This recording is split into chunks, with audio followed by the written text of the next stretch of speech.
Imagine building an empire out of ashes, only to discover the fire that forged you was built on a lie. Zama, a young dreamer from Kenya, had a life most men only fantasize about. He had love that lit up his world, laughter that filled his home, and a future so bright it seemed untouchable. Mercy wasn't just the woman he loved, she was his safe place, his hope, and his forever. But in a single devastating night, that perfect future crumbled. Mercy was gone, ripped from his life without warning, leaving him hollow and broken, clutching nothing but memories sharp enough to cut. Out of that unbearable grief, something inside Zama ignited. He channeled his heartbreak into an unstoppable hunger for greatness. Every failure became fuel, every rejection a stepping stone, until he rose to heights no one thought possible. Billionaire, innovator, global icon. Crowds roared his name, flashes lit up the night, and the world knelt at his feet. Yet when the applause died and the lights went out, Zama was left with only silence.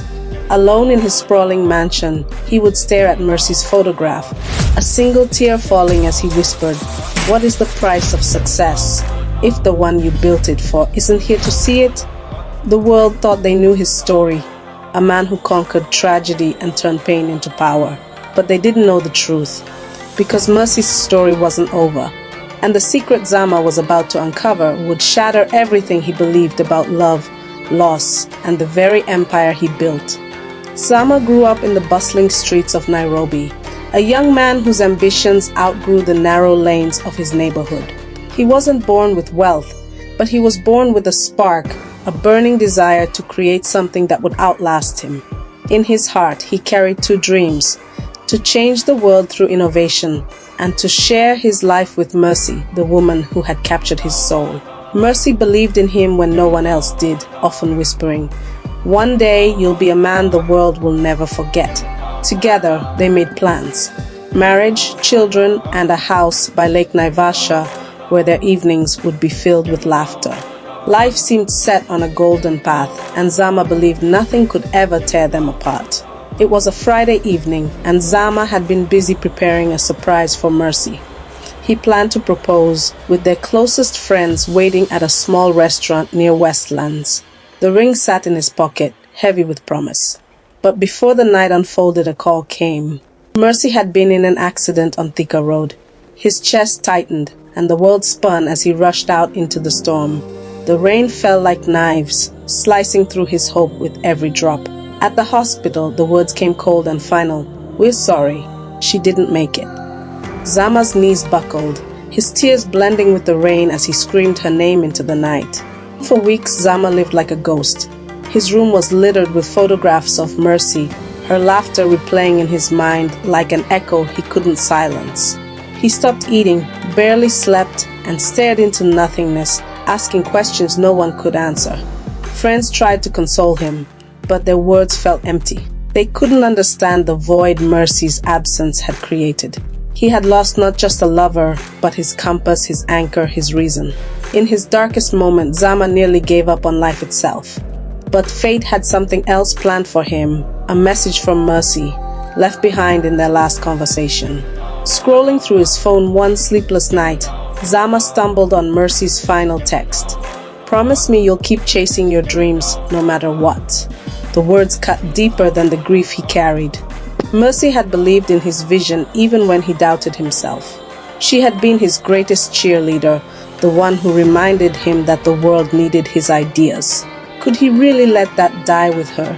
With trembling hands, he whispered to the night, "Mercy, I will not fail you." That night marked the rebirth of Zama's purpose. Zama poured himself into work. He started small businesses, selling electronics, running a taxi service, even trying his hand at poultry farming. Each one collapsed, leaving him deeper in debt. But instead of breaking, each failure made him hungrier. "This is fuel," he reminded himself, thinking of Mercy's words. Even as creditors chased him and friends doubted his sanity, Zama refused to surrender. It was during this season of loss that he stumbled on a tech idea that would later change his life forever. Zama had always been fascinated by technology. He noticed how small traders in Gikomba Market struggled with payments and records. One evening, he scribbled an idea: a mobile platform to simplify transactions for informal businesses. At first, no one took him seriously. Investors laughed, saying he was just a dreamer, but Zama's persistence wore them down. He spent nights coding, days pitching, and evenings sleeping on borrowed couches. Every no pushed him closer to a yes. The seed of his vision had been planted, and he watered it with sweat, tears, and sleepless nights. His big break came unexpectedly. A local entrepreneur gave him a chance to present his app at a Nairobi business forum. Zama stood nervously before a skeptical audience, clutching his notes. But as he spoke, something shifted. The passion in his voice, the fire in his eyes, it moved people. Investors leaned in, journalists scribbled, and suddenly people began. By the end of that year, Zama had his first round of funding. His company was no longer just an idea, it was becoming a movement. With funding secured, Zama built a small team. They worked in a cramped office, often skipping meals to save money. But the energy was electric, driven by a shared belief in the dream. The platform grew fast, adopted by traders in Nairobi, then Mombasa, and soon across East Africa. Zama became a name people whispered with admiration. Newspapers called him Kenya's rising star, to see what Mercy had always seen. But while the world saw a man on the rise, Zama still saw an empty seat where Mercy should have been. As the years rolled by, Zama's influence exploded. He spoke at international conferences, shook hands with presidents, and featured in Forbes Africa. His company was now valued in the billions. He wore custom suits, flew in private jets, and dined in palaces. The world called him unstoppable, a legend born from ashes. Every time he stepped on stage, crowds cheered as though he were a savior. Yet behind the applause, Zama's heart carried a silence louder than any stadium roar. When the lights dimmed and the cameras switched off, Zama returned to silence. His penthouses in Nairobi and New York stood cold and empty. The luxury felt like a cage. He often poured himself a glass of whiskey and stared at Mercy's photo on his desk. Her smile was frozen in time, a cruel reminder of the life he had lost. And though billions sat in his accounts, not a single coin could buy back her laughter. Every milestone carried Mercy's shadow. At each award ceremony, Zama imagined her face glowing with pride. At every product launch, he saw her cheering in the crowd. But no matter how hard he tried, she never appeared. Only the photograph remained, unchanging, unaging, untouchable. At night, he spoke to her as though she were listening. "Mercy, do you see me now? Do you see what I've become?"